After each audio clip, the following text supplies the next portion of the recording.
मेरा कोई नहीं है आपके सिवा। तो जो जो आपने अपना मान रखा वो सब वो घसीट लेंगे, क्योंकि वो कर तुम अकर तुम अन्यथा कर तुम सर्व समर्थ है। दो प्रकार से, या अंदर से विवेक से वैराग्य प्रकट करके, या बाहर से राग ही हटा लेंगे। वो जगह नहीं रखेंगे जिसे आप अपना कह रहे हो। तैयार रहना। और यदि वास्तविक हृदय से ऐसी बात आ जाए तो उसी समय वो महात्मा हो गया। उसी समय करो सत्य, सत्य माने तत्काल, क्षिप्रम भवति धर्मात्मा। उसी समय बहुत जल्दी वो महात्मा बन जाता है। कितना सुंदर सिद्धांत है। रहो न कबहू कतहू कछु मेरो अपनो काम। अब अपने लिए कोई कार्य नहीं रह गया है। अपने लिए कितना कार्य था कि संसार में कोई हमारा न रह जाए। लोग रोते हैं इस बात का, हमें संसार में कोई प्यार नहीं करता, कोई अपना नहीं। यही तो सिद्धि है। आओ इधर, हमारे मार्ग में ये लाभ है कि कोई हमें प्यार न करे। भर्तृहरि जी ने भगवान शंकर जब प्रसन्न हुए, प्रकट हुए, तो वरदान मांगा कि कभी कोई सम्मान से मुझे एक टुकड़ा भी न दे, क्योंकि ये सम्मान, ये प्यार प्रभु से विमुख कर देता है। देखो हम जी तुम्हारे बिना जी नहीं सकते, तुम चले गए तो मेरा क्या होगा। अब वो उसकी बात में ही समझो तुम्हें कितना प्यार कर रहा है। वो क्या कह रहा है, तुम चले गए तो मेरा क्या होगा। ये प्यार है। क्या सोच रहा है वो, मेरा क्या होगा। बस पकड़ लो, कोई तुम्हारा नहीं।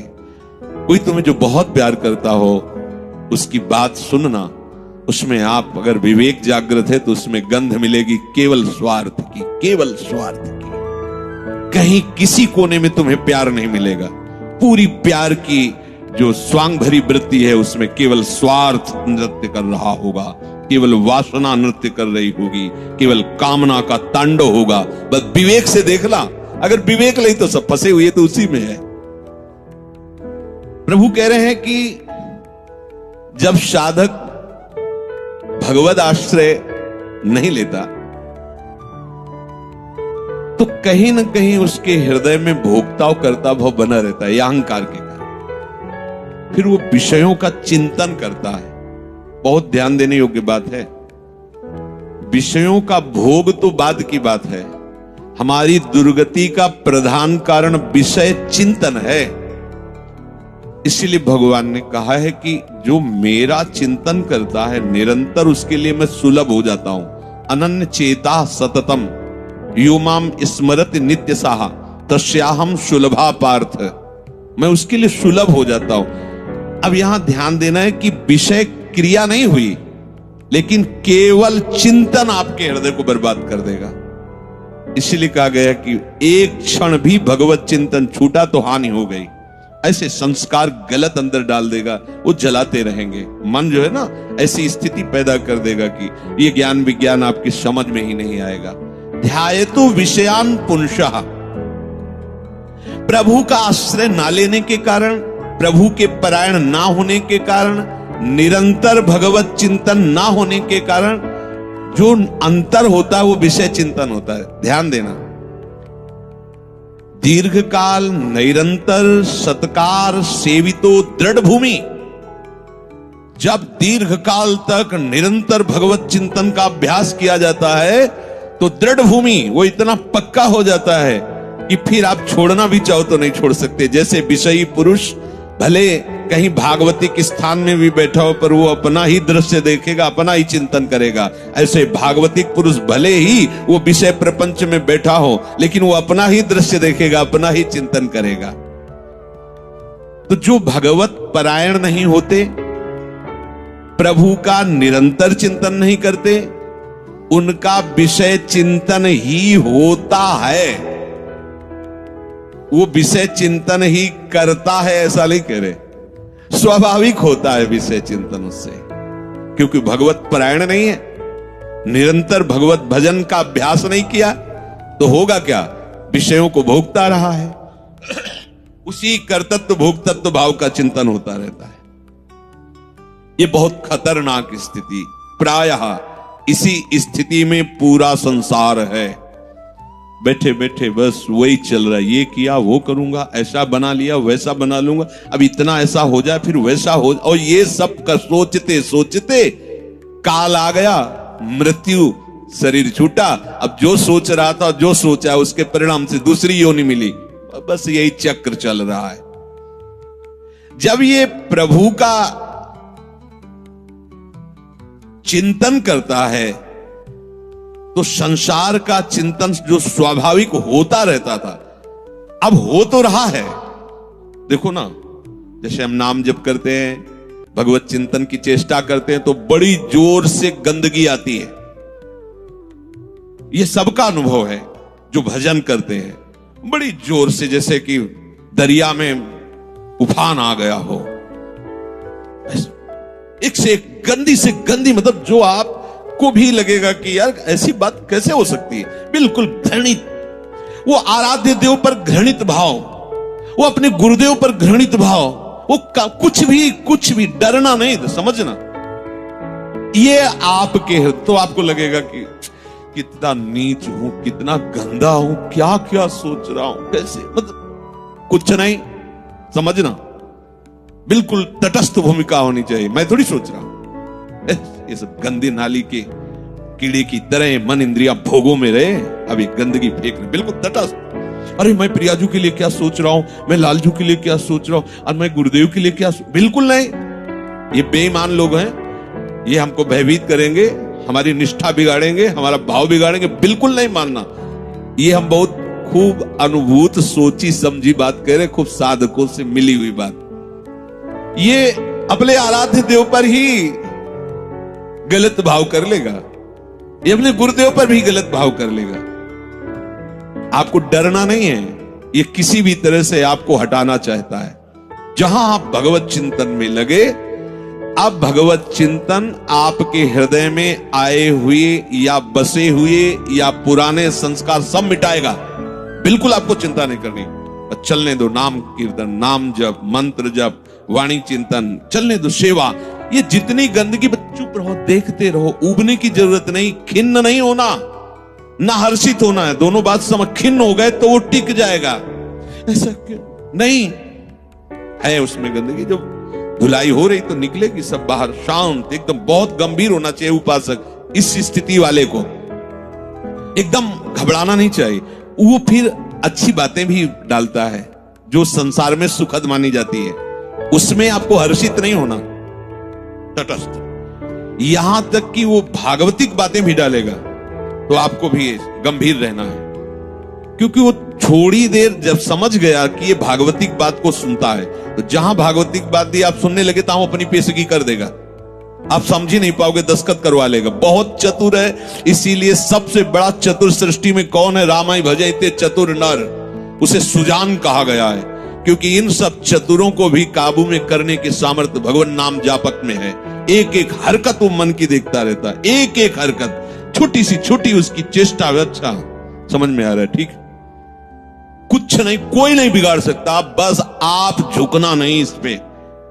बाहर की बात नहीं कह रहे, यहां की बात। आप उदास मत होना, आप निराश मत होना, और आप इनके आगे झुकना नहीं, इन दुष्टों के समुदाय के आगे। एक से एक पेशगी देंगे, आपको निराश करने की चेष्टा करेंगे, आपको ऐसा कर देंगे कि लगेगा भी इस भोग के बिना तो हम जी नहीं सकते, अब ये भोग भोग ले, फिर भगवान मिले या ना मिले।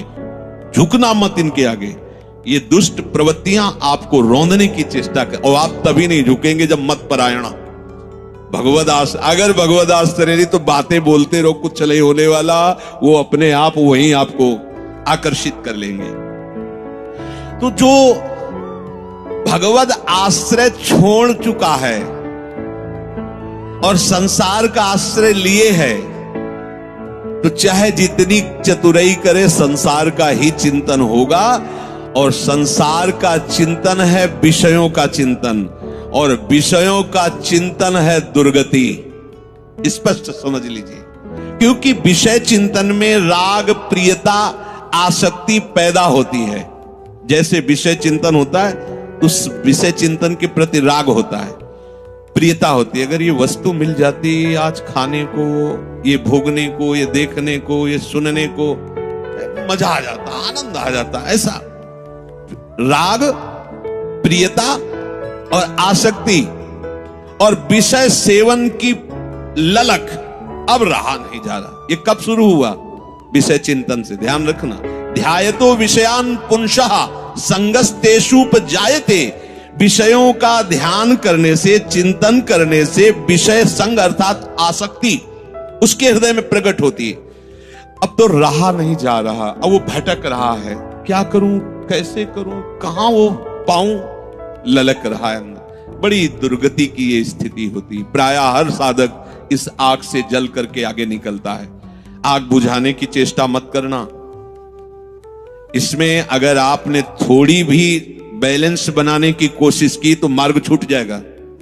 इस आग से ही निकलना है, पक्का तय करो। आग को बुझा करके निकलना है, कभी नहीं, निकल ही नहीं सकते। और जब आप इस आग में कूदोगे तो ये आग जलाएगी नहीं, चंदन हो जाएगी। बाहर से तुम्हें लपटें दिखाई देंगी और जब अंदर प्रवेश करोगे कि हे प्रभु आपके लिए मैं जलूंगा, तो कहीं भी धुआं भी प्रवेश नहीं हुआ विभीषण के घर में। पूरी लंका राख हो गई, एक विभीषण कर गृह नाय। पूरा संसार जल रहा है, कामाग्नि, क्रोधाग्नि, लोभ, लेकिन भक्तों के हृदय में उसका धुआं भी प्रवेश नहीं करता, क्योंकि वहां भगवान का आश्रय है। विषयों का सेवन शरीर से भी ज्यादा घातक है मानसिक सेवन। समझना, साधक क्या समझता है कि मैंने कोई क्रिया तो की नहीं, अच्छा बहुत चतुर है, मानसिक पाप लगता नहीं। कलिकर एक पुनीत प्रतापा, मानस पुण्य होए और नहीं पापा। ओ बैठे बैठे बस, गलत बात समझिए। शारीरिक सेवन से ज्यादा गंदगी पैदा होती मानसिक चिंतन से। शारीरिक सेवन से उतना सुखासक्ति नहीं पैदा होती जितनी मानसिक चिंतन से। देखना खुद, जब ये मन आपको किसी भोग के लिए आकर्षित कर रहा हो तब देखना कैसा वो सुख देता है, और जब आप उसी भोग को भोग रहे होंगे तब देखना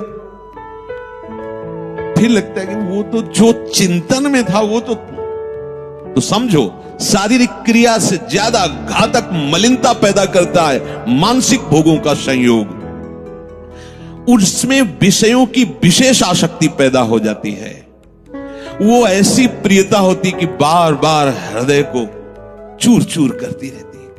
तब देखो ना संसारिक पुरुषों को, देखो ना, अब वो विषय सेवन करे चाहे ना करे, विषय राग उसका नाश कर चुका। ये बहुत समझने की बात है। हम किसी से मिलते नहीं, हम किसी से, लेकिन एकांत बैठकर अगर आप मन के साथ विषयों में विचरण कर रहे हैं तो आप में और एक घोर संसारी में कोई अंतर नहीं है। संसारी को तो एक दैन्यता भी रहती कि मैं बड़ा नीच हूं, कामी हूं, और अपने अंदर एक अहंकार रहता है कि मैं बैरागी हूं, मैं महात्मा हूं। समझते रहे ना, शरीर से क्रिया नहीं हुई पर मानसिक आप उसका संयोग सुख चिंतन के द्वारा, तो आप बहुत मलिन हो रहे हैं, आप अपना बहुत बुरी तरह से पतन कर रहे हैं। ये भगवत वाणी है। तो होता है ना स्वाभाविक, उसमें हम क्या कर सकते हैं? उसमें नाम जप कर सकते हैं। आप वही तो डिलीट करेगा, चतुराई नहीं।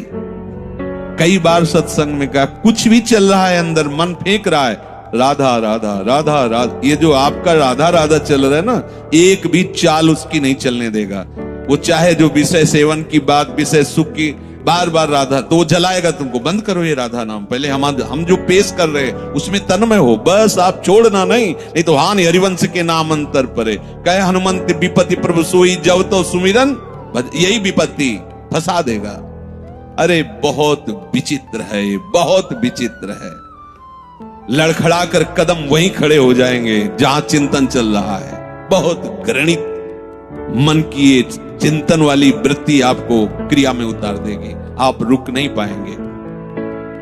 संगात संजायते कामः, जब आप विषयों का ध्यान दीजिए, ध्यायतो विषयान पुंसः, ये होगा, सबके होता है। जब लोग बात अरे हम तो समझते नहीं थे, ये काम ही है, आश्चर्य की बात है, कोई आश्चर्य की बात नहीं। हाँ, ये आश्चर्य की बात की ब्रह्मचारी है, ये आश्चर्य की बात है। ऐसे सृष्टि में और ये ब्रह्मचर्य, अब प्रणाम की बात है, ये आश्चर्य। कामी वो कोई आश्चर्य की बात नहीं, कोई भी हो, यहां से लेकर ऊपर तक, ब्रह्मलोक तक, कोई भी हो, कहीं भी, इसी का तो शासन है, इसी का तो राज्य है, और सब इसी संकल्प काम से ही पैदा हुए हैं। कोई अगर ये कहे कि सब व्यर्थ की बात है, अगर कोई बचा है तो लाडली लाल के चरणों की ठसक में जो बैठा हुआ उनके चिंतन में है, अब कहीं गुंजाइश ही नहीं कोई। और अगर वो भी थोड़ी देर के लिए भी विषय चिंतन करेगा तो थोड़ी देर के लिए रौंदा जाएगा, ध्यान रखना। इसीलिए है दीर्घकाल निरंतर सत्कार सेवितो, दीर्घ काल तक आदर पूर्वक निरंतर भजन परायण रहो, जगह ही नहीं रहेगी, सब डिलीट, सब खत्म हो गया। आप देखना, नाच पड़ोगे, जैसे जैसे आपकी निष्कामता बढ़ती जाएगी वैसे वैसे मतवालापन, ऐसा जैसे कोई मदिरा पिए हो और झूमता हुआ चल रहा है, उसको कुछ नजर नहीं आ रहा, ऐसे ही नाम की मादकता जब चढ़ती है, मस्त हो जाओगे। ये बड़े बड़े महात्माओं ने पिया है, इस नाम का रसाशोपान किया है, रूप रसाशोपान किया है। जैसी तरिवंश निकट दासी जन लोचन चसक रसासो गटकत। जब आपका विषय चिंतन चल रहा है, यदि नाम नहीं चल रहा तो खतरे में अपने को डाल रहे हो, और नाम चल रहा है तो तुम्हें परेशान होने की जरूरत नहीं, वो कुछ नहीं कर पाएगा, कुछ नहीं। ये बहुत बड़ा पहरेदार है, आपको गिरने नहीं देगा, उनकी एक भी संस्कार वृत्ति आपके हृदय में बनने नहीं देगा। अपने पास बहुत बड़ा पावर है नाम। इसीलिए तो जो इस रहस्य को समझ जाते हो बलिहारी होते हैं संतों की, गुरुदेव की, कि आपकी कृपा से वो चीज मिली। पायो जी पायो मैंने राम रतन धन पायो। ये नाम ऐसा महामहिम, भगवान को अधीन कर ले, मन की क्या बात है, मन अधीन हो ये क्या बात है। भगवान को अधे सुमिर पवन सुत पावन नामू, अपने बस करी राखे रामू। जब भगवान को अधीन कर लेता है तो ये तो मन की तो बात जाने दो, इंद्रियों की बात जान। पर आप क्या करते हैं, जब विषय चिंतन कर रहे होते हैं तब आप नाम को छोड़ देते हैं। बस ये गलत बात हो गई, अब आप नहीं समझ सकते। और नाम चल रहा है तो याद रखो, बिल्कुल कुछ नहीं बिगाड़ सकता है, कुछ भी चिंतन करता रहे, तुम परेशान मत होना। ये अपने आप आपके सामने शरणागत हो जाएगा, मन शरणागत हो जाएगा, अपने आप हो जाएगा। आप जैसा चाहोगे वैसे ही चलेगा, बस नाम न छोड़ना। नाम छोड़ दिया फिर ये बातों से बस में होने वाला नहीं है।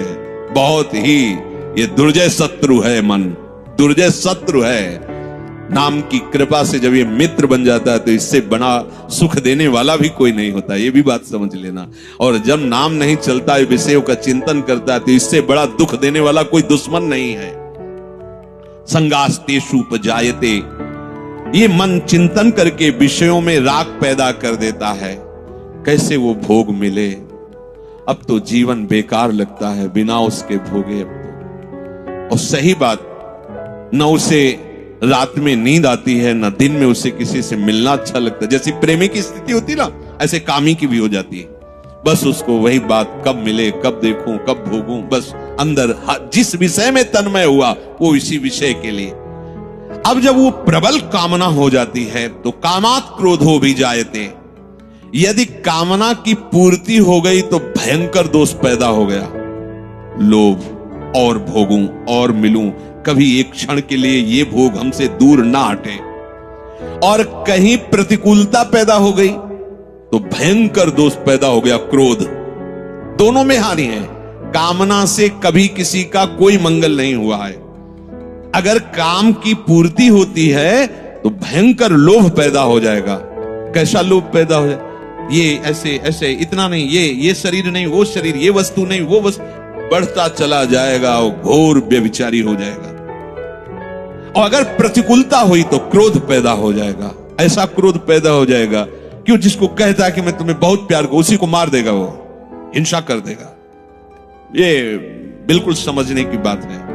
अगर उसकी कामना भरपूर हो चुकी है, संकल्प बन चुका है, और उसकी पूर्ति में बाधा होगी तो भयंकर क्रोध, और क्रोध जहां प्रकट हुआ, कामः क्रोधोद भी जायते, क्रोधात् भवति सम्मोह। अब जहां क्रोध प्रकट हुआ अब उसमें मूढ़ता छा गई, ये करना चाहिए, ये नहीं करना चाहिए, खत्म हो चुका। अब उसमें और पशु में कोई अंतर नहीं है, उसमें और राक्षस में कोई अंतर नहीं। कोई आशा न करे कि जो क्रोध से सम्मूढ़ता को प्राप्त हो चुका है उससे कोई विनय काम करेगी। अब वो राक्षस हो चुका है, उसके सारी प्रवृत्तियों में क्रोध के द्वारा प्रकट की हुई मूढ़ता छा चुकी। अब कुछ भी विवेक काम नहीं कर रहा। प्रभु कह रहे क्रोधात् भवति सम्मोहा, ऐसी मूढ़ता छा जाती है जो विचार की गुंजाइश नहीं रह जाती। वो रो रहा है सामने, या कोई, अब देखो रसेंद्री की ऐसी प्रबलता हुई, पशु पक्षियों को मार के खा रहा है जीव। कैसी कैसे देखो, हमें कोई जरा सा कष्ट दे तो हमें पीड़ा होती है। आप देखो एक छोटी चींटी जा रही हो, आप एक तिनके से ऐसे छूने की चेष्टा, वो भागने की चेष्टा करेगी, अर्थात वो बचना चाहती है। ऐसे हर जीव है। कैसी मूढ़ता छा गई, जीवों की हत्या करके उनके शरीर को खाते हैं। मनुष्य बढ़िया कपड़ा पहन करके, बढ़िया सुंदर भोग सामग्रियां हैं, खाइए पिए, खूब भजन कीजिए, नाम कीर्तन कीजिए, भगवद आश्रित, किसी को कष्ट देने के लिए, अपनी रसेंद्री के लिए। ऐसे ही प्रत्येक इंद्री के लिए जो कामना युक्त हो जाता है वो आसुरी भाव है, राक्षस है। वो देखने में केवल लगता है मनुष्य नहीं, उसकी प्रवृत्ति अंदर से राक्षस है। ध्यान दीजिए, बहुत कृपा होती है प्रभु की, तब हृदय में बात आती है कि अब मैं मुक्त होना चाहता हूं संसार से, अब मैं भजन करके भगवत प्राप्ति करना चाहता हूं। भगवत प्राप्ति में भी श्यामा श्याम के नाम रूप में प्रेम चाहता हूं। ये जिन्होंने कृपा करके आपके हृदय में बात दी, वही महापुरुषों का संग करा देते हैं। वो अपने बस की बात नहीं है। जब अतिशय कृपा प्रभु की होती है तब भगवत प्रेमी महात्माओं का संग मिलता है। सत्संगति दुर्लभ संसारा, संतों की संगति संसार में दुर्लभ है। स्त्री पुत्र धन संपत्ति सांसारिक प्रतिष्ठा पद, इनको दुर्लभ नहीं कहा। सुत दारा धन लक्ष्मी, ये तो पापियों के घर होए। संत समागम हरि कथा, तुलसी दुर्लभ दोए। संतों की सभा में बैठकर भगवत चर्चा हरि चर्चा सुनना, ये दुर्लभ बात है।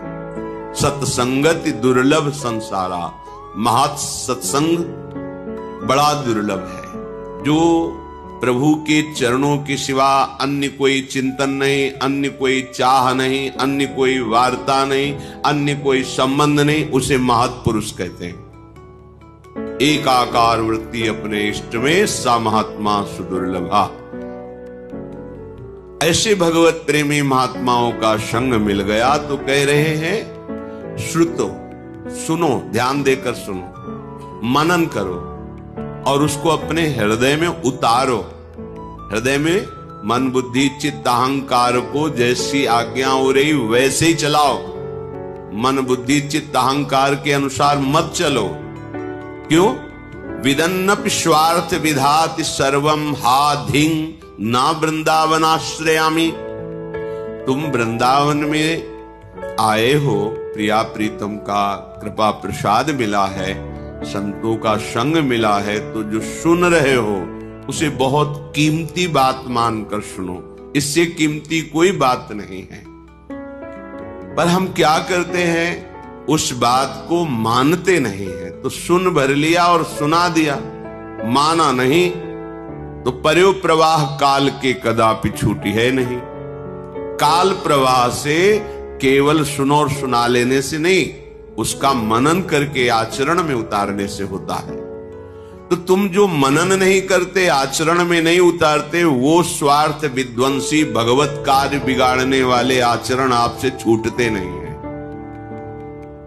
इसीलिए करे हाथ धिंग, हाय इतना बढ़िया अवसर फिर भी अपने को नहीं बना पाए तो धिक्कार है, धिंग धिक्कार है तुम्हें। प्रभु ने तो इतनी सुंदर कृपा कर दी, मनुष्य शरीर दिया, वृंदावन का परिचय मिला, संत समागम मिला, नाम सुनने को मिला, फिर भी तुम अपने आचरण नहीं बदल रहे, अपना स्वभाव नहीं बदल रहे, अपनी चाहत नहीं समझ रहे कि तुम्हारी चाहत क्या है। तुम्हारी चाहत अल्प सुख नहीं है, महान सुख है। महान सुख वही है जो ब्रह्मा के द्वारा रचा हुआ नहीं, जिसे चिदानंद सुख, भगवदानंद कहते हैं। उस सुख की तुम्हारी चाह है, पर खोज दुखालय के भोगों में है। तुम चिदानंद मार्ग जानते ही नहीं हैं, इसीलिए उधर भटकते चले जा रहे हैं। तो यदि हमें सत्संग सुनने को मिला फिर भी सुधार नहीं हो रहा, तो धिक्कार है हमारे जीवन को। हा धिंग, क्योंकि तुम आश्रय नहीं ग्रहण कर रहे हो। आश्रय ग्रहण किए होते तो तुम वचन का तिरस्कार नहीं कर सकते, आज्ञा उल्लंघन नहीं कर सकते। नाटक करने वाला आज्ञा का पालन नहीं कर सकता, और जिसने हृदय से स्वीकार कर लिया इष्ट भाव, गुरु भाव, परमार्थ भाव, भगवत भाव, वो कभी स्वप्न में भी आज्ञा का उल्लंघन नहीं करेगा। आज्ञा समन सुसाहब सेवा, ये जो बाहरी बातें हैं इन पर ध्यान न दीजिए। जिससे तुम्हारा काम बनना है वो तो तुम बिगाड़ने वाला काम कर रहे हो। कह रहे स्वार्थ विधाति सर्वम, जो तुम्हारा सर्वनाश कर दे वो कार्य तुम बड़ी खुशी से कर रहे हो, और जो तुम्हारा सर्व मंगल कर दे वो बातें सुन के मनन करके आचरण में नहीं उतार रहे, तो हाय धिक्कार है तुम्हें, जो तुम धाम नाम रूप लीला का आश्रय नहीं ले रहे हो। ये तो हुई प्रेम की बात। अब कह रहे हैं यदि तुम्हें प्रेम नहीं चाहिए तो इतना तो समझ लो कि तुम्हारा कल्याण हो जाए। प्रेम और कल्याण में अंतर है। तुम्हें दुख न भोगना पड़े, तुम्हें विपत्ति न भोगना पड़े। अगर दुख विपत्ति आए भी तो तुम हृदय में इतने बलवान हो जाओ कि हंसते हुए उसको पार कर जाओ। तो क्या करें? बोले सकृदपि यदि दृष्टा हंत बृंदाटवी त्वं, सकृदपि यदि राधा कृष्ण नामाभ्यधाई, सकृदपि यदि भक्त्या सन्नतस्त्वत् प्रपन्नो, ध्रुवमः तदा मां नोपोक्षतासि। हे भाई मेरी बात मान लो, यदि तुम एक बार वृंदावन आ गए हो, सकृदपि माने होता एक बार, यदि दृष्टा वृंदावन में आके दर्शन किए, एक बार वृंदावन में आकर के दर्शन कर गए, और सकृदपि यदि राधा कृष्ण नामाभ्यधाई, जो एक बार वृंदावन आए तो यहां खूब उच्चैश्वर स्तंभद सर्वदैव, ऊंचे स्वर से राधा राधा कृष्ण कृष्ण राधा वल्लभ श्री हरिवंश ऐसा नाम उच्चारण किया। सकृदपि यदि भक्त्या सन्नतस्त्वत् प्रपन्नो, यदि एक बार किसी भगवत प्रेमी महात्मा को प्रणाम कर लिया है, सन्नतस नमन कर लिया है, तो ध्रुवमः, ध्रुव माने होते परम सत्य, परम सत्य, आहा अब तेरी उपेक्षा नहीं होगी, अब निश्चित तेरा कल्याण हो जाएगा। देखो ये जौहरी हैं वृंदावन के, ये जानते हैं कीमत, अपने लोग नहीं जानते हैं, इन पर विश्वास कर ले। तो इसका क्या मतलब कि एक बार वृंदावन आ जाए, एक बार राधा कृष्ण बोल दे, एक बार भक्त को प्रणाम कर दे तो उसका कल्याण हो जाएगा, सीधा अर्थ ये। और भाव ये है आंतरिक कि यदि एक बार वृंदावन आए, एक बार संत समागम किया, एक बार राधा कृष्ण बोला, तो अब तुम्हारा हृदय दुराचार की तरफ नहीं जाना चाहिए। अगर हृदय में चिंतन दुराचार का हो जाए तो अब वो क्रियाएं नहीं होनी चाहिए जो तुम्हारी हुई, क्योंकि एक बार तुम धाम का संग पा गए, संत संग पा गए, नाम उच्चारण कर लिया, अब तुम्हारा परम मंगल निश्चित है, तो तुम अपने आचरणों को सुधारो। अगर ये बात हम आंतरिक नहीं समझेंगे तो फिर नामापराध लागू हो जाता है कि आप नाम के बल पर पाप कर रहे हैं, धाम के बल पर पाप कर रहे हैं, संत समागम के बल पर पाप कर रहे हैं। और जबकि पाप निवृत्ति के लिए औषधियां हैं, औषधि पावे रोग बढ़े, तो ये ठीक बात नहीं। हमें एक बार संत समागम मिला, अब हमारा सुधार प्रारंभ हो जाए। और अंतिम कि अगर तुम मूर्खता भी करोगे, उद्दंडता करोगे, तो अगर ऐसा हो गया है तो तुम्हारी उपेक्षा नहीं होगी, तुम्हारा हिसाब बहुत मंगलमय होगा। तो जब इतनी कीमती चीज है तो मैं एक बार क्यों करें? हम तो बहुत बार नाम जप करेंगे, बहुत बार वृंदावन आएंगे, बहुत बार सत्संग सुनेंगे, अपना जीवन धन्य कर लेंगे। हमारे पास राधा नाम धन है, कृष्ण नाम धन है, भगवान नाम धन है। समझो इस बात को। जिस धाम में आप मनुष्य रूप से आए हैं, उस धाम में जो महिमा गान करने वाले, महिमा जानने वाले महापुरुष हैं, वो कह रहे हैं, वृंदारण्ये वरम श्याम क्रमिरपि परतो नोचिदानंद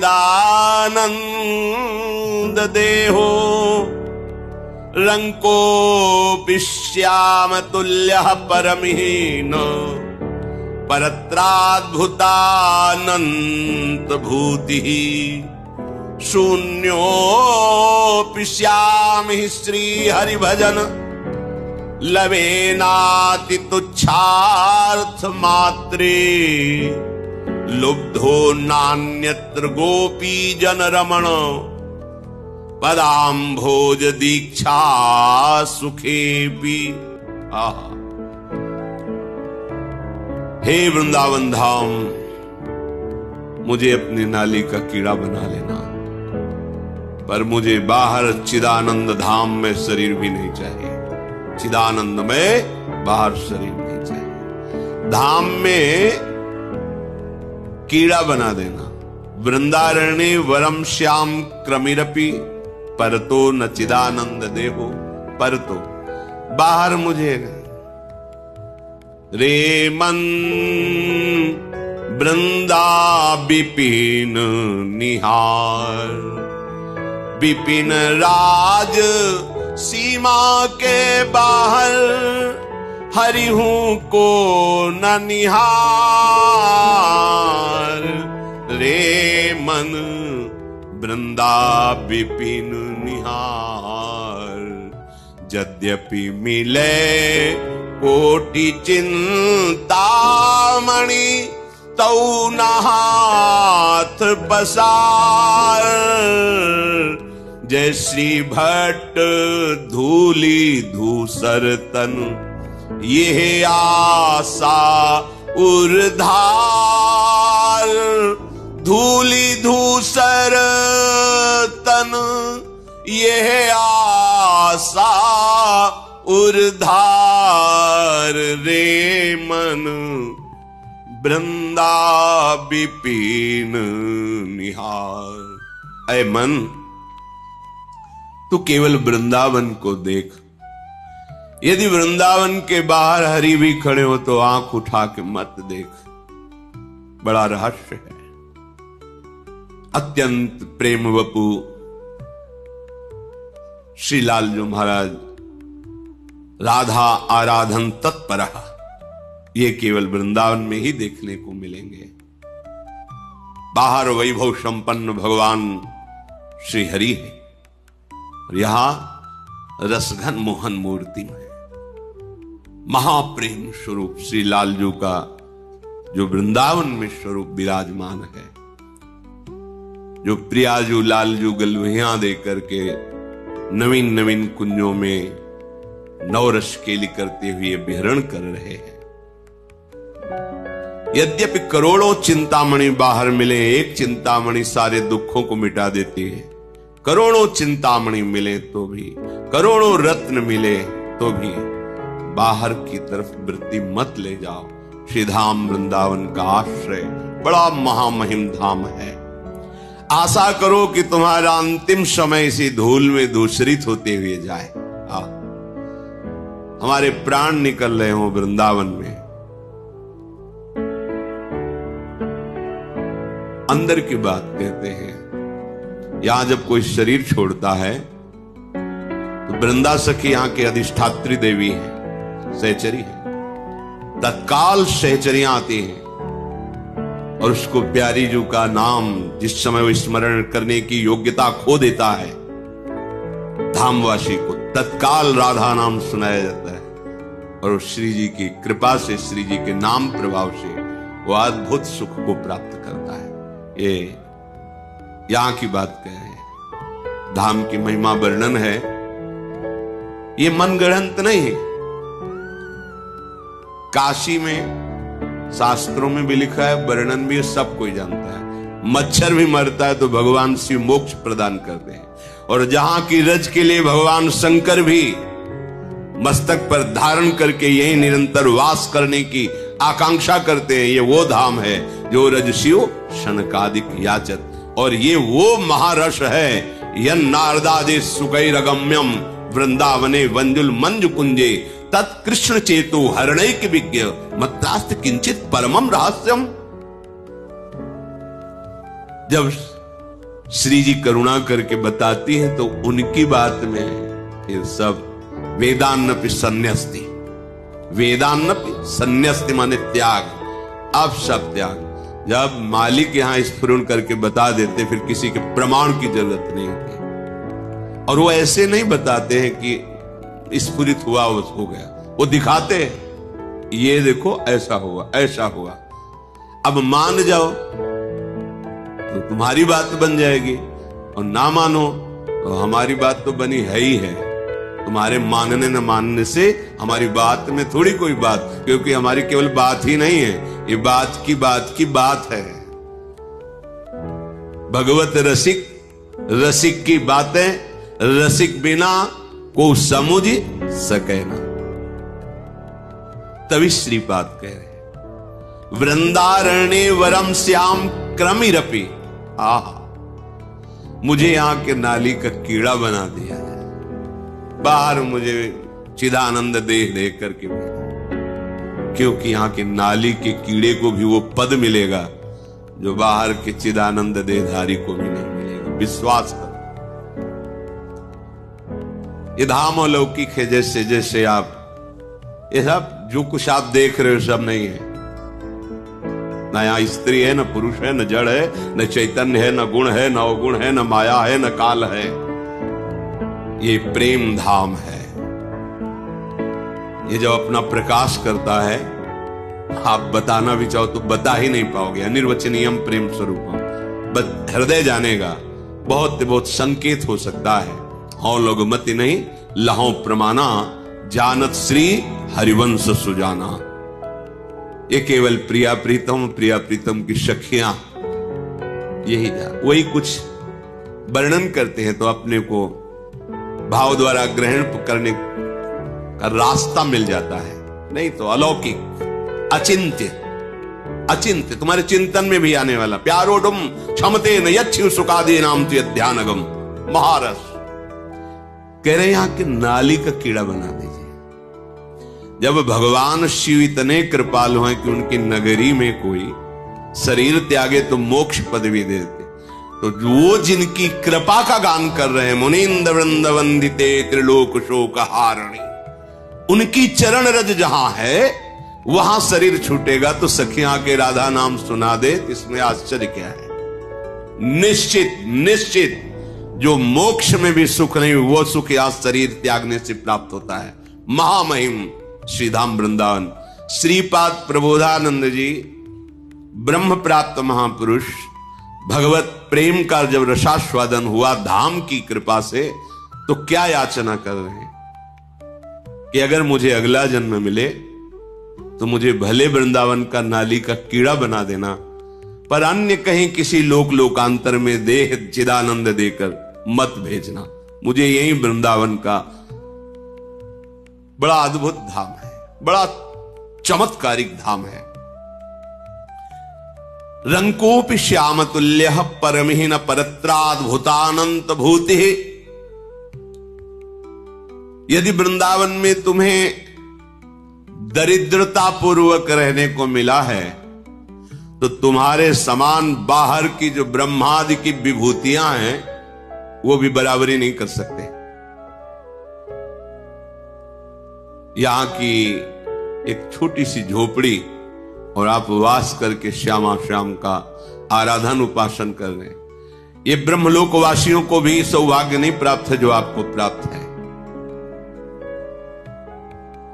न परत्राद भूतानंत भूति ही, बाहर चाहे जैसी विभूति ऐश्वर्य वैभव, यहां भले दरिद्रता से वास कर रहे हैं, पर आपको जो वस्तु प्राप्त होगी उसकी बराबरी परमेष्टि पद में भी नहीं। परमेष्टि पद त्रिभुवन का सबसे बड़ा पद है।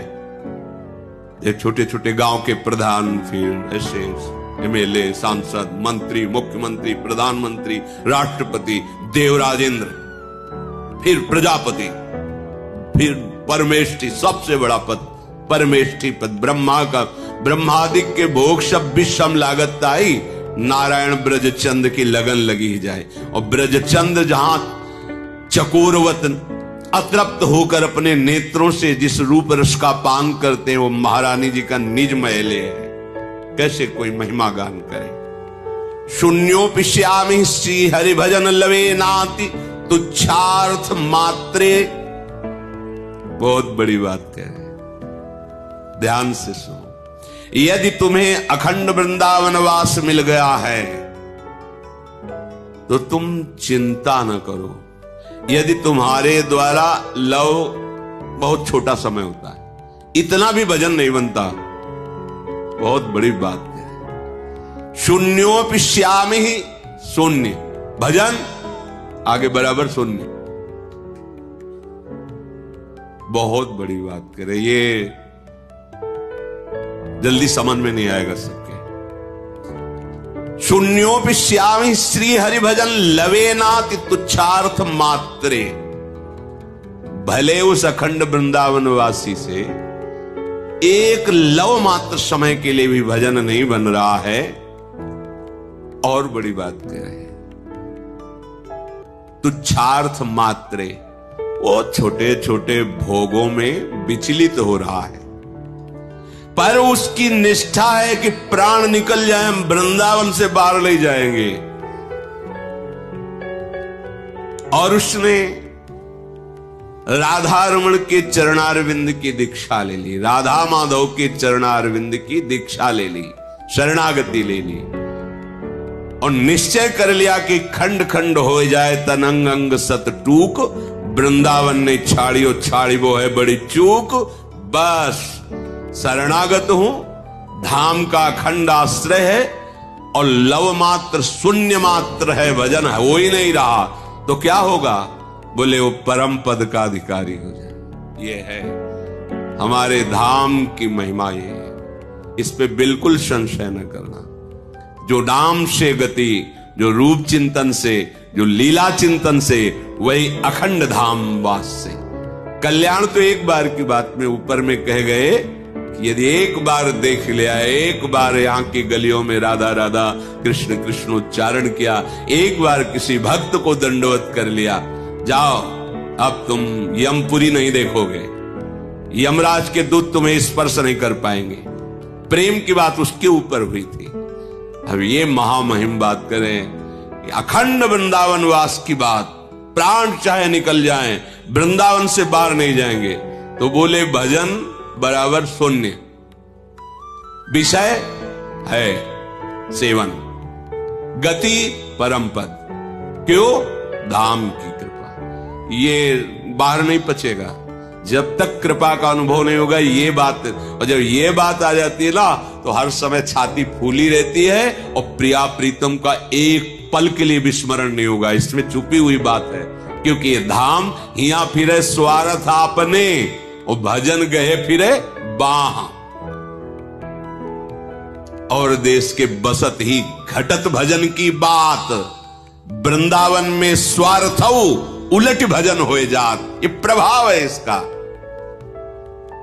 तो तीन बातें, प्रेम चाहना है तो, कल्याण चाहना है, वैभव सुख सांसारिक तो, और कुछ नहीं होता परम पद चाहना तो समर्थ है श्री धाम वृंदावन। आप इसका आश्रय ले ले, आप वृंदावन वास स्वीकार करें। आश्रय और वास दोनों इसीलिए, जो वास नहीं ले सकते वो आश्रय लेकर जहां भी हैं वृंदावन के भरोसे होकर प्रिया प्रीतम के चरणों की दीक्षा लेकर कह रहे लुब्धो नान्यत्र गोपीजन रमण पदाम्भोज दीक्षा सुखेपि सुखेपि।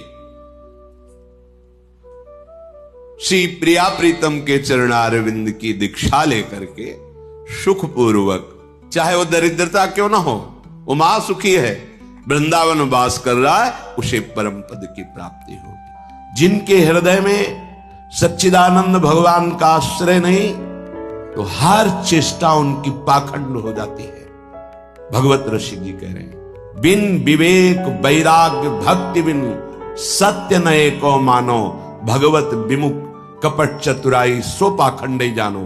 ऐसा पाखंड फल फूल रहा है कि लौकिक बुद्धि रखने वाले बस यही समझते हैं कि यही सार बात है।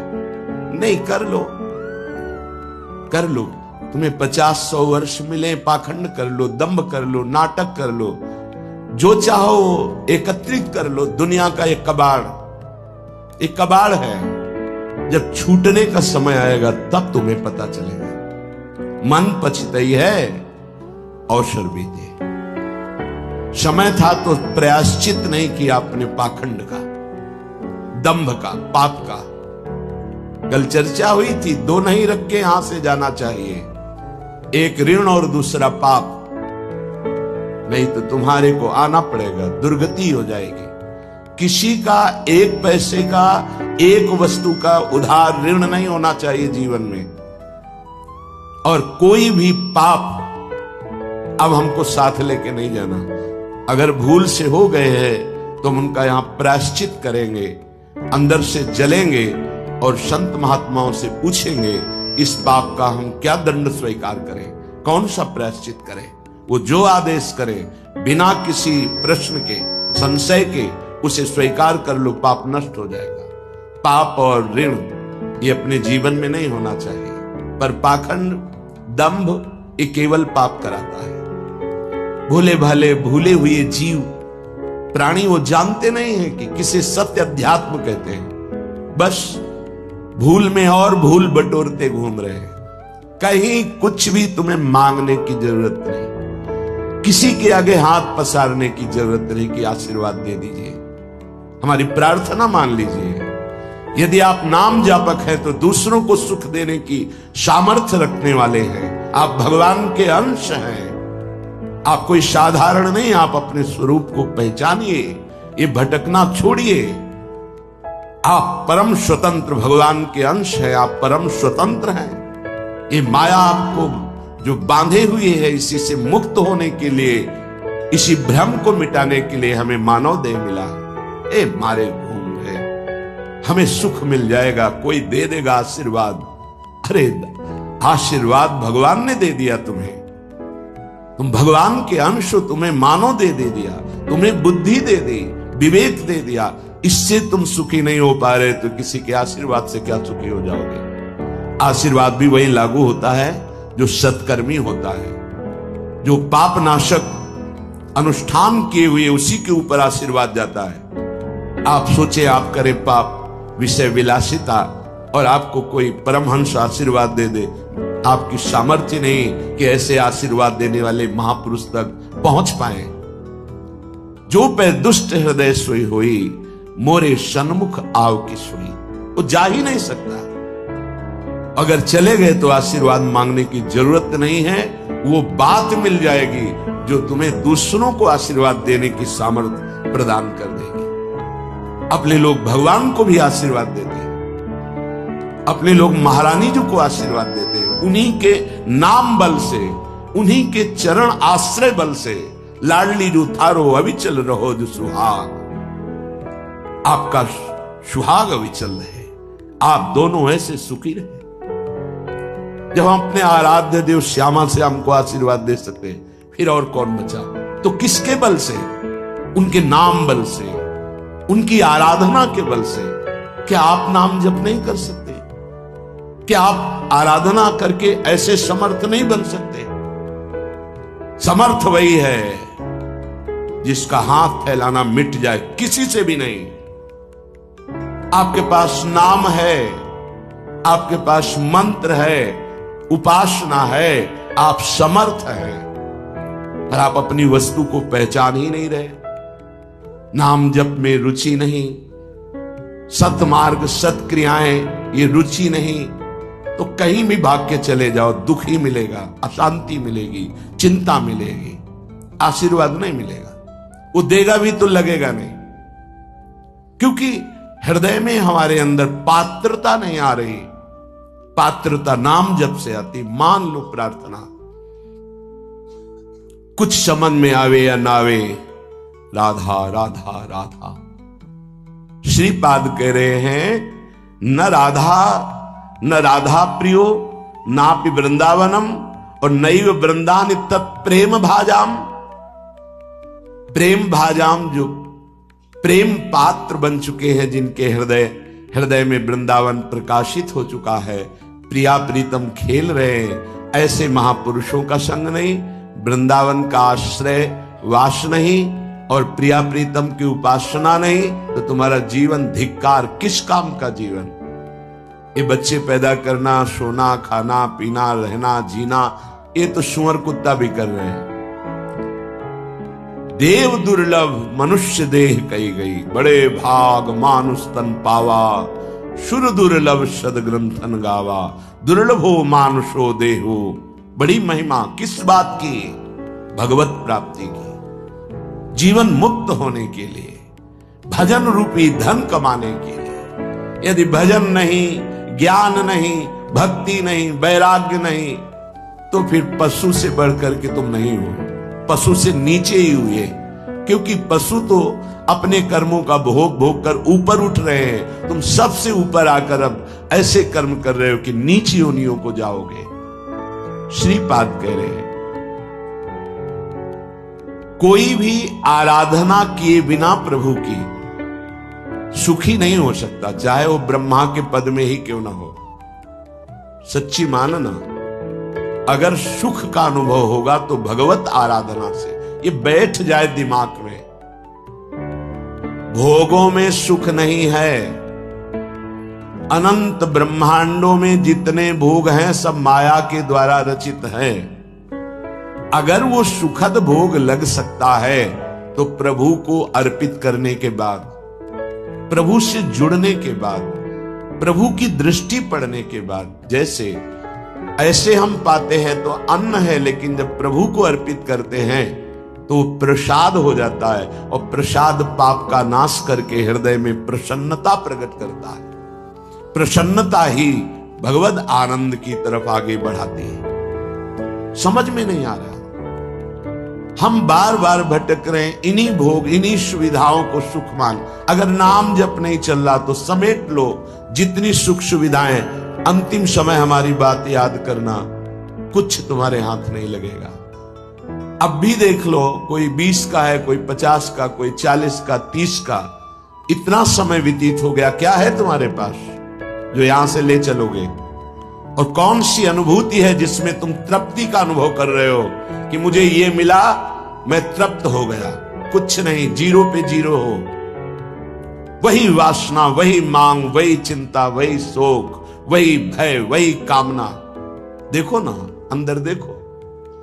संतोष, शांति, निर्भयता, निश्चिंतता, निशोकता, परमानंद एक भी है नहीं, वो बिना भगवत आराधना के नहीं। श्रीपाद कह रहे हैं हिरण मम राधा नागर चरण मरणे पिनैव विस्मरतो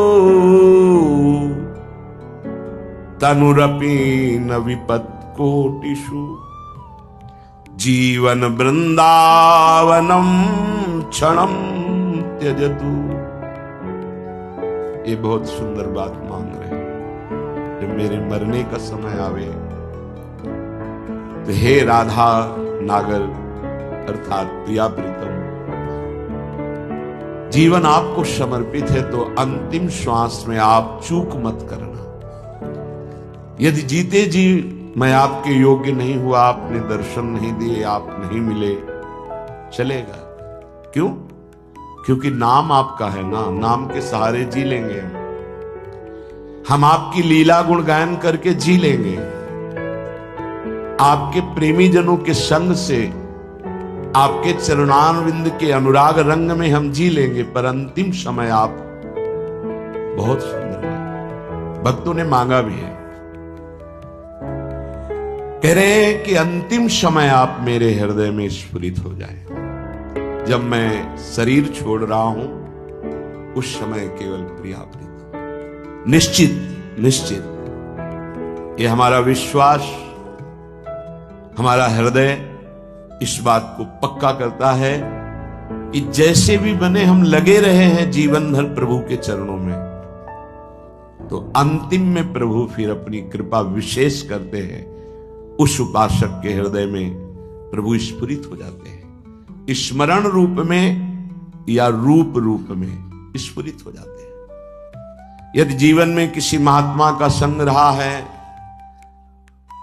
श्री प्रिया प्रीतम की किंचन मात्र आराधना बनी है, धाम आदि भगवत पुरियों का, धामों का तीर्थाटन अवगाहन थोड़ा भी वास हुआ है, वो अंदर से आश्रय प्रभु का रहा है, तो अंतिम समय उसके भगवान पधारते हैं। निश्चित ये हमारा विश्वास कहता है, क्योंकि अंतिम गति ही परम पद या अगला जन्म या दुर्गति, अंतिम क्षण जो होता है वो महामहिम माना जाता है।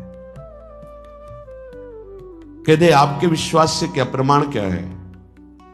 तो अजामिल संध्या करने वाला, शास्त्र स्वाध्याय करने वाला, धर्माचरण परायण और बुजुर्गों की, गुरुजनों की सेवा करने वाला था। उस सेवा के लिए ही जंगल में समिधा लेने गया था।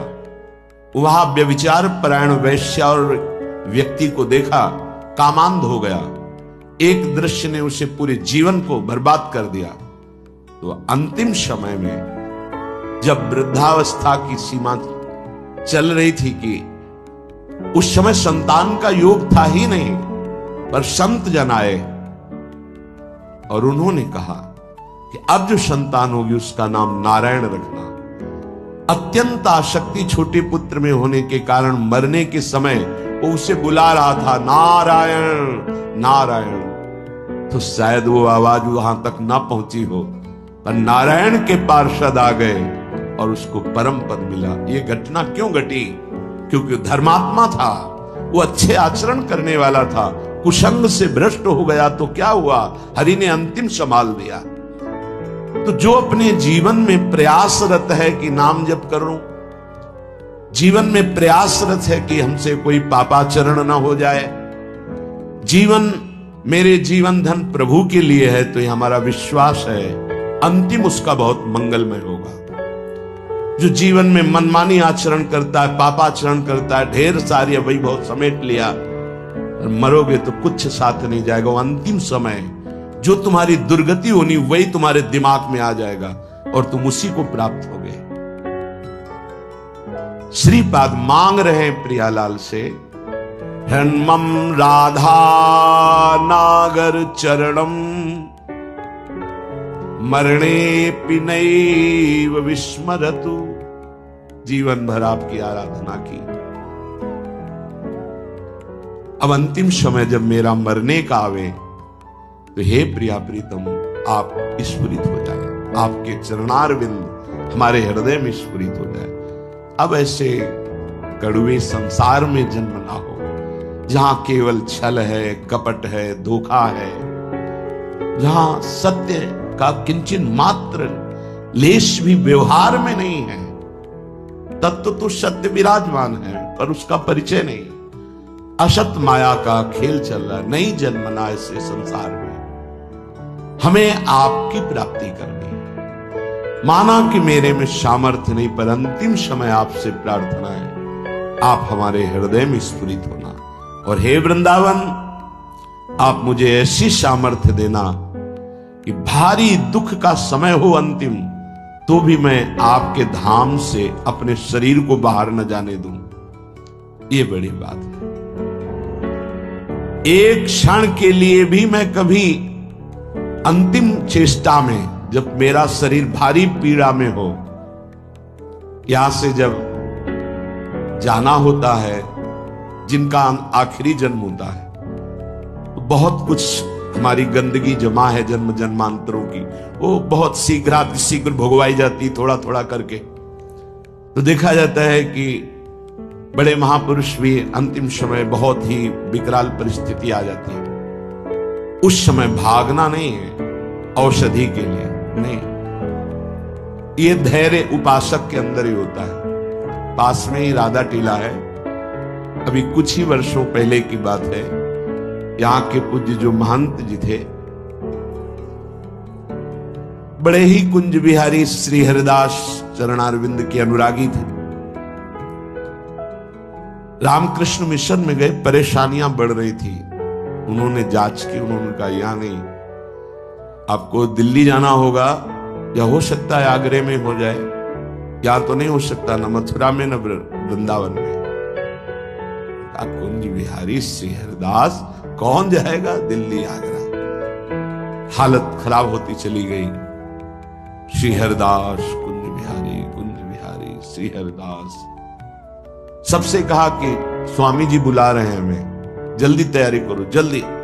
ये अभी कुछ वर्षों की बात है, ये अपने सामने की बात कह रहे हैं। जल्दी भोग बनाओ, नहीं तो भोग नहीं लगा पाओगे, समय है अभी, राजभोग जल्दी लगाओ। राजभोग लगाओ, प्रसाद लाओ, प्रसाद। बैठो सब सामने, कुंज बिहारी श्री हरिदास, श्यामा प्यारी कुंज बिहारी श्री हरिदास दुलारी। कीर्तन शुरू हुआ, कोई समझ नहीं पा रहा क्या कह रहे, बस खून की उल्टी हुई, बोले स्वामी जी बुला रहे, चले। ये है जीवन भर की आराधना का स्वरूप। अंतिम लीला बड़ी विचित्र होती, उस समय आराध्य देव ही संभालते हैं। पूज्य शिवड़िया बाबा बैठे हुए, इधर प्रभुदत्त ब्रह्मचारी जी की कथा नीचे बैठ करके एक संत सुना रहे हैं, हजारों की संख्या में सभा भरी। बाबा ने कहा आज यहां स्मशान होगा। अचानक कौन समझ पावे महापुरुषों की, आज यहां स्मशान होगा। आज हम पहले 2 श्लोकों की व्याख्या करते हैं। जिसका जन्म होता है उसकी मृत्यु निश्चित होती है। आत्मस्वरूप जन्मा है, उसकी कभी मृत्यु नहीं होती। धैर्यवान कभी मृत्यु से विचलित नहीं। कोई समझ ही नहीं पा रहा कि बाबा आज बेप्रसंग की चर्चा कैसे कर रहे हैं। अच्छा तो सब सुनो, जो चर्चा हो रही सुनो। प्रभुदत्त ब्रह्मचारी जी की भागवत, ओम शांत बैठ गए, आखिरी ओम बाबा का था। इतने में वही आश्रम में रहने वाला एक कुछ विक्षिप्त टाइप का, क्या भगवान दास कुछ ऐसे नाम था, वो आया, कहने लगा लाओ हम चवर डुलाएंगे। तो ऐसे अनाधिकारी पुरुष थोड़ी महापुरुषों की सेवा में लग जाते, नहीं तुम हटो। क्योंकि सुलझा हुआ विवेकवान पुरुष ही महापुरुषों की सेवा में। उसको गुस्सा आया, गया तो चारा काटने वाला गड़ासा कहां से कैसे व्यवस्था की, एक था काल पहले से कंबल में ऐसे छुपा के आया, और इतनी रफ्तार से बाबा की चांद पे ऐसे खुले हुए ऐसे मारा 6-6 इंच गड़ासा, और ऐसे फव्वारा जैसे खून के ऐसे। किसी को समझ में नहीं आया। सामने एक बूढ़ी माई थी, दौड़ के गई, लिपट गई, 5-6 गड़ासे मार चुके थे। अब कोई समझ ही नहीं पाया कि मतलब हो क्या रहा। काल का खेल देखो, वो सब आसपास, मतलब सब ऐसे ही। तत्काल माई ने, बूढ़ी माई ने उसको वश में किया, बूढ़ी माई ने। सब लोग उसको, फिर जो लीला, बाबा को एक इंजेक्शन लगाया गया कि अंतिम समय वो चेतना जागृत। ओ क्या पूरे जीवन तप ज्ञान की मूर्ति, अंतिम लीला कैसे जा रहे। पूरे जीवन मां मां मां पुकारते हुए रामकृष्ण पर, अंतिम गले में कैंसर, विविध प्रकार की पीड़ाएं। ऐसी महाभाव दशा में पूज्य भाई जी अंतिम समय में जिनका आखिरी जन्म होता है बड़ा, तो उसीलिए ये ब्रह्मबोध संपन्न महापुरुष हैं, जीवन मुक्त महापुरुष हैं, प्रेमी महापुरुष हैं। क्या इनकी महिमा वर्णन करे, पर ये हमारे लिए कह रहे हैं, हम सबके लिए, क्योंकि ये जो मांग रहे हैं ये तो प्राप्त है इनको। हर समय लीला में प्रवेश है इनका। इनको श्यामा श्याम की आखिरी दर्शन की आकांक्षा नहीं, क्योंकि इनकी आखिरी जीते जी हो गई। शरीर राग मुक्त भाव दे से अपने प्रिया प्रीतम के पास कोई आवश्यकता इस बात की मांगने की नहीं है। ये अपने लोगों के लिए कह रहे हैं कि हमें प्रार्थना करनी कि मुझे पता नहीं है कब मेरा अंतिम समय हो। हे प्रियालाल, ये हम बहुत बड़े महापुरुष की बात कह रहे हैं जो बहुत साधन परायण थे। काशी में मुझे बहुत आश्चर्य हुआ, ऐसे सब संत महात्मा घेरे हुए हैं, मध्य में वो लेटे हुए हैं। तो उनसे पूछा, स्वामी जी इस समय आपकी गति कहां है? ये चंद्रलोक नहीं, ये तो चंद्रमंडल के अंतर्गत जो चंद्रलोक है, जहां इस सूर्य लोक से भी ऊपर है। सूर्य को क्रॉस करके केवल दैवी शक्ति संपन्न जो त्रिगुणातीत हैं, उन महापुरुषों की जो शुद्ध सात्विक शरीर वाले हैं, वो जो देवलोक का अतिक्रमण करके भी आगे बढ़ते हैं। सबसे ऊपर चंद्रलोक है, सूर्य लोक भी नीचे है शास्त्रीय पद्धति के अनुसार। उन्होंने कहा चंद्रलोक तक मैं समस्त मंडलों का भेदन करके पहुंच गया हूं, पर ब्रह्म या मोक्ष प्राप्ति तो होश उड़ गए कि ऐसे महापुरुष जो मोक्ष धर्म का ही वर्णन करते रहे, वो ऐसा बोल रहे। एक तरह से जैसे कहते हैं ना कि पैरों से धरती खिसक जाना, कि अपने लोग क्या हैं, अंतिम कैसी बात कर रहे हैं। तो उनका स्वामी जी तो क्या परम पद, तो उनका ये तो विश्वनाथ जी की कृपा के अधीन है। बस हृदय एकदम साधन पक्ष से हटकर कृपा पक्ष की मांग करने लगा कि अंतिम समय कह रहे कि आखिरी कैवल्य परम पद ये तो विश्वनाथ जी की कृपा से। समझ लो साधन कितना पहुंचा सकता है। वो महापुरुष कह रहे हैं कि अभी ब्रह्मलोक भी नहीं, जैसे स्वर्गलोक, महालोक, जनलोक, तपलोक, फिर ब्रह्मलोक, तो स्वर्गलोक के ऊपर ही हैं, क्योंकि स्वर्ग के अधिष्ठात्र ये सब लोकपाल देवता हैं। वरुण जी, सूर्य जी, अग्नि जी, वायु जी, चंद्र जी, ये सब लोकपाल हैं। इनके एक अपने अपने लोक हैं। उन लोकों में इनके आराधक उपासक वहां पहुंचते हैं। तो वो कह रहे हैं कि मैं केवल चंद्रलोक तक पहुंच पाया हूं, उसके ऊपर ब्रह्मलोक वहां भी नहीं गति हुई। और परम कैवल्य पद ये तो विश्वनाथ जी की कृपा से, क्योंकि काशी में शरीर छूट रहा, जीवन भर उनके नाम पर रहे, तो वो गति उनकी, मेरी गति यहां तक और वो विश्व। तब ये समझ में आया कि आखिरी बात तो कृपा ही है। कि तभी लिखा है ध्यान मूलम गुरु मूर्ति, पूजा मूलम गुरु पदम, मंत्र मूलम गुरु वाक्यम, मोक्ष मूलम गुरु कृपा। महादेव गुरुदेव हैं, श्री जी गुरुदेव हैं, इन्हीं की कृपा से ही मोक्ष मूलम। तभी आजीवन आराधना करते रहते हैं, यही मांग रहे हैं। तनुरपि न विपत कोटिषु जीवन वृंदावनम क्षणम त्यजतु। बाबा को श्री जी लाई थी वृंदावन, उड़िया बाबा को। कई दिन से भूखे थे, एकांत में ब्रह्म चिंतन में बैठे हुए थे, शरीर भूखा था। पहुंच गए लाडली लाल बच्चे के रूप में संध्या काल के बाद। अब बाबा मैया ने कहा है कि कोई संत भूखे बैठे हैं, रोटी पाएगा। रात होने वाली इस समय तो दूध ले आवे। हाँ ले, साथ में एक रोटी भी, एक ले आओ। इतना मृदुल स्वभाव, इतना प्यार, इतने छोटे स्वरूप बच्चे। बाबा आश्चर्यचकित हो रहे थे कि संध्या हो रही, इस समय बच्चे बड़ा ऐसे पहले कांसे का लोटा चलता, उसमें पका हुआ दूध, एक रोटी पाई, एक और दूध पिया, एक परमानंद की अनुभूति, विशेष उनके हृदय में अद्भुत आनंद। फिर एकदम चिंतन किया कि यहां कौन सा गांव नजदीक है। तो विरक्त महापुरुष उठे, काफी दूर खोजते, एक व्यक्ति मिला, बोले हाँ गांव नजदीक कोई है? बोले 10-10 किलोमीटर आसपास कोई गांव नहीं। अच्छा ठीक है। बैठे एकांत में आकर जो चिंतन किया तो देखा प्रिया प्रीत। बोले ठीक है, अब आपका बुलावा आ रहा है तो हम आ रहे हैं आजीवन वृंदावन के लिए। देखो अंतिम यही लीलापूर्ण, बड़े करुणा में खींच लेते हैं, आओ खींच लेते हैं, तुम्हारा पवित्र हृदय हो गया है, बहुत तप किया है, आओ मैं तुम्हें परम पद प्रदान करती हूं। बड़े कृपालु श्री प्रियालाल। एक चीज ध्यान रखनी है, तनुरपि न विपत कोटिषु, करोड़ों प्रकार के संकट आ जाएं तो भी छोड़ना नहीं, ये अंतिम बन जाएगा। जिनको अखंड वृंदावन वास मिल गया है सावधान होकर सुने, और जिनको नहीं मिला है तो आश्रय ले लें।